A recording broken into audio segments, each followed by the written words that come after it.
Ladies and gentlemen, boys and girls, I had a whole litany of things I was going to talk about, but since he strolled in so very casually, and we appreciate his presence right here at V103 in Atlanta, I would like to introduce none other than Katt Williams. What up, Katt? How are you, sir? With so much drama and comedy, it's kind of hard being K-A-double-T, but I somehow, some way, I keep coming up with funny ass stuff like every single day. May I kick a little for TMZ and make a few ends as I breeze through? And the party's still jumping and my mama ain't home. I got Tigger in the living room getting it on, and we ain't leaving till 6 in the morning. So what you want to do? All right. We can't do that part. What up, Red Grand Soul to the building, too? What up, Red? Ladies and gentlemen, Red Grand. Hey. The hilarious one. So, let's see. Let's back up a couple days. Tuesday morning, I was asleep in Orlando. I was down there doing some stuff with my grandparents, trying to get them right. My phone's like a real man. Did y'all hear that, man out there? The man said he spent the weekend tending to his grandparents. I took Monday, Tuesday, and Wednesday off. And what you did was spent the weekend lying to 3 of your side girls. Grown man status. My phone starts going crazy. Like, yo, first it was 2 emails, 2 DMs, and the text. You thought it was going down, right? Like, my Tinder is... Can you play that little clip right there? This is my favorite part of it, by the way. There's a video posted, 2 videos. One is about me. Let's listen to the end part. Oh, no. This is funny. I hate watching myself. Go ahead, play it. And if you want to be a bouncing tiger, you just heard from Bouncer. Now I'm getting on my private jet, and I'm going to court. But when I come back, I'm coming right back to the A. Katt Williams out. It was just so far from the actual occurrence that it was bothersome, and I made a mistake, and so I wanted to be as egregious as I was when I came at you. I wanted to be as egregious when I came to deliver my apology for that. Thank you, sir. And not to overstep, but I also owe a humongous apology to Kevin Hart, and so I wanted you to be the person that got that as well. It doesn't matter how accurate you are. Even Steph Curry on occasion misses a shot.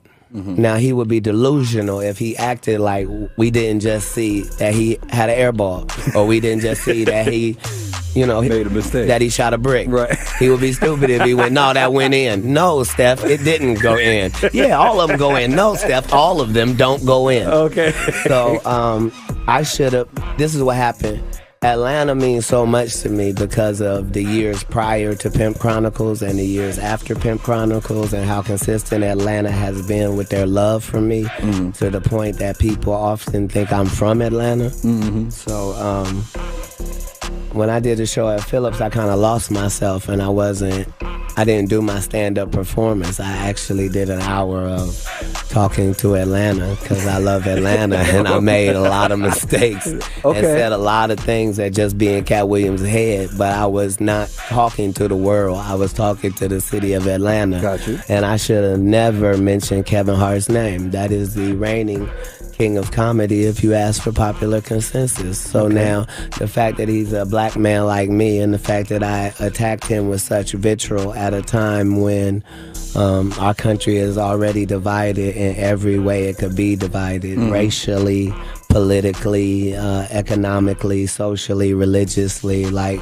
the fact that I, while being on stage pretending to be higher than that, would then stoop down to the same level and try to embarrass Kevin Hart in front of his children and loved ones after all the hard work he's done since the year 2002 is just regrettable on my part. So I humbly apologize to not only Kevin Hart, but Heartbeat Productions, the Plastic Cup Boys, and anybody associated with Kevin Hart. That was a mistake on my part because I don't love Kevin. I love Tori. Tori's a friend of mine. Okay. So I might have.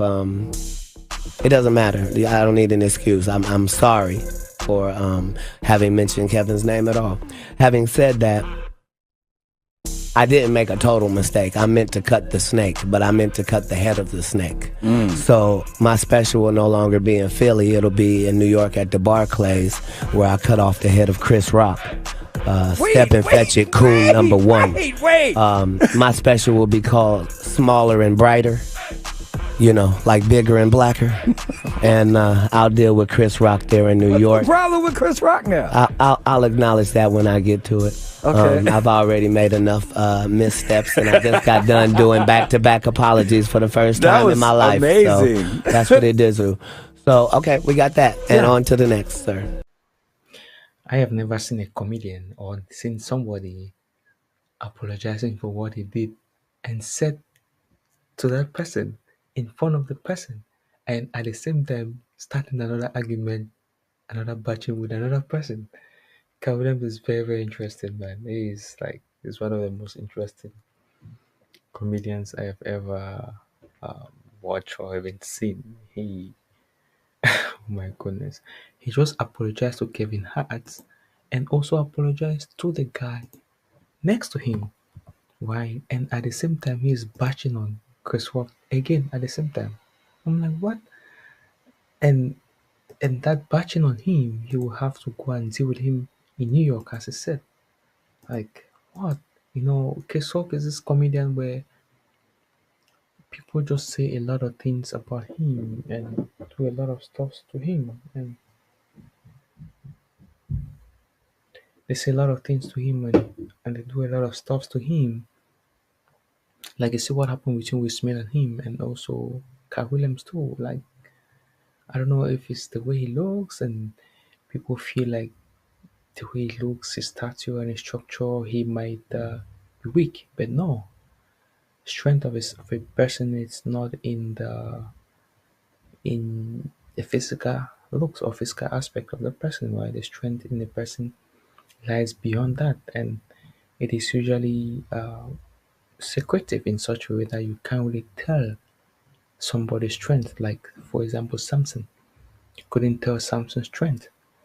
And Chris Rock, you can't tell Chris Rock's strength. Some people feel that people that are more muscular, that are bigger, are more stronger, but no, it is not so. You can come across somebody that is slim, that is skinny, but he is more tougher and more stronger than somebody that is more muscular. So the strength of a person doesn't really lie in how the person looks. It is a good thing he apologized to the guy, but it's also very funny whereby after apologizing, he starts another issue, another argument again, another beef again with another person. And I'm like, what? That is interesting. Let's continue to listen to what he has to say after his apologies. Some credit, when I talked to you Tuesday, he said, Tig, okay, you say you didn't say it. I believe you. I got to go to court, but I'll be back. He said, if you want to do an interview or whatever, I got you. So I texted, yesterday, and I wasn't sure if you were on the plane or not today. I was literally about to say, so where might Katt be? And they was like, he in the lobby. And I was like, so I appreciate you, and I thank you for you making 2 apologies at one time, because that's not normal. Yeah. I know I only have to do that. I have to do it in 2 places. So I go directly from here to CNN. So really, you and Don Lemon. Okay, I'll take that. I will take the current state of comedy. Up and down. Where do you see the future of comedy? It's magnificent. Better than it's ever been. Are you kidding? In the hands of Hannibal Buress and Gerard Carmichael and the like. I mean, with Key and Peele out there burning up the waves. I'm so not talking to you right now. Wild 'N Out is bursting a path, are they not? I think we're fine. We're in good hands. I think DC Young Flying will lead us in the appropriate direction. Shout out to another Atlantan. Shout out to you. Yeah. No, comedy is like hip hop. It's forever changing, and even if you ever say that the change is not good, you're just old. The change is always good, for change is always good. Change doesn't know how to be not good. That's the only portion of evolution that is truly real. Red, again, I've known you to be funny. They always say one of the ways you can know if somebody is truly a comedian is when they make people laugh, irrespective of a stand-up comedy show. You see the way Katt Williams answer questions in a very, very smart and a brilliant way, and stir up laughter among the people. That's how you get to know. That is how you get to know someone is a real comedian, knows how to make people laugh, not just in a comedy setting, but just in a regular setting in general. See him being interviewed, right? And just imagine how many times he has made the host laugh, and also the guy that came with him. That shows that he is a very, very, very, very funny guy. You see the way he answered the question about the future state of comedy. I believe the future state of comedy is always evolving, right? Things are changing, nothing is stagnant, nothing is the same. So it evolves over time because, and with the rise of AI, a lot of comedians can get their jokes, can use AI to write their jokes for them. So things are really evolving. Story. Apparent something with some rappers or something, and you heard an accident, and you came down by the hotel to see This if is already confusing, sir. you came to see what was happening. Sir, let's not hear your confusing story. Why didn't tell the story? Let's hear the truth and watch how crisp and clean it is in 30 seconds. Bow. Me and a group had just pulled into the front of a hotel. Okay. We had just got our bags out and we're getting ready to check in, but we hadn't gotten the bags in yet. We had already pre-checked in. We just needed to go in and announce our arrival. As we were standing there, we heard a loud collision, bang, and it was clearly close. It was clearly vehicles, and it was clearly really bad just from the sound of it. Right. So I took off running around the corner and ran to the intersection to the two cars, and it was two gentlemen in the cars. Both of them had the fumes in their face from the airbags, and so I got the Caucasian gentleman out by his waist, got him over to the corner, got him over there, made sure that his eyes were working, and laid him against the wall. Went back and got the Asian gentleman, got him over to the corner, bam. Okay, now we're trying to, then I get all of the outside bumper stuff that's, in the street because it's LA, so I grab that stuff over to the corner. Now after that, I put both cars in neutral because we got to try to get these cars out the intersection. These guys are both stunned and just were in an automobile accident. Right. While I'm doing all of this, there's a voice that I keep hearing heckling me off on the sidewalk. And I'm trying to figure out, why am I doing this? And whoever this person is, they're not over here helping me. They heckling So you. after about 8 minutes of this person heckling me, I go over to him and I go, excuse me, as a black person, I would have expected you to come over here and help me, helping a white guy and an Asian guy who was in an accident in the middle of an intersection in Los Angeles. Right. And he said, expletive. Okay. There's no more of that story, so. It stops there. No, it stops here. Yeah, your hand is swollen. That's what it is, though. And anything else you'd like to add to the story? That was the end of it. Okay. Swollen hand. I didn't say anything about that. I said that was the end of the story.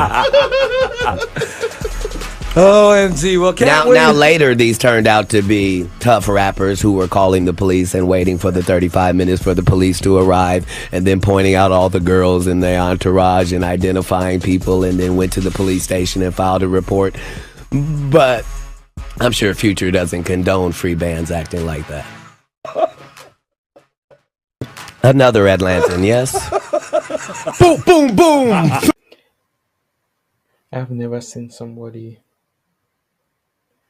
answering a question like describing a story the way Katt describe a story. They asked him what happened. He just started describing the story and ended halfly. It's like telling someone that, hey man, I want to go to Florida. No, hey man, I've been to Florida before. The person is like, hey, tell me, how was your experience on your journey to Florida? It was pretty interesting. I started from New York, where I live, and I took a flight from New York, and we stopped in Atlanta. In Atlanta, I bought pizzas and Chipotle, and I ate, and that is where it ended. People were like, what? I mean, your story is not complete. It's like, yeah. Even though it's not complete, but that is where it ended. Then you'd be like, no, man, that is not where it should end. It should go way beyond that. No, it just shows you how Another way that you could see how um, funny of a guy, Kyle Williams is a pretty funny comedian, born funny, knows how to make people laugh from head to toe. Anytime you wake him up, he knows how to stir your buttons, how to put smiles and laughter on your face. And that shows you who he is as an entertainer and as a comedian. You know, throughout the whole interview, the host was just like laughing and laughing. Even the guy that he came with, they were just laughing and laughing like crazy. That's to tell you that he's pretty good at his craft.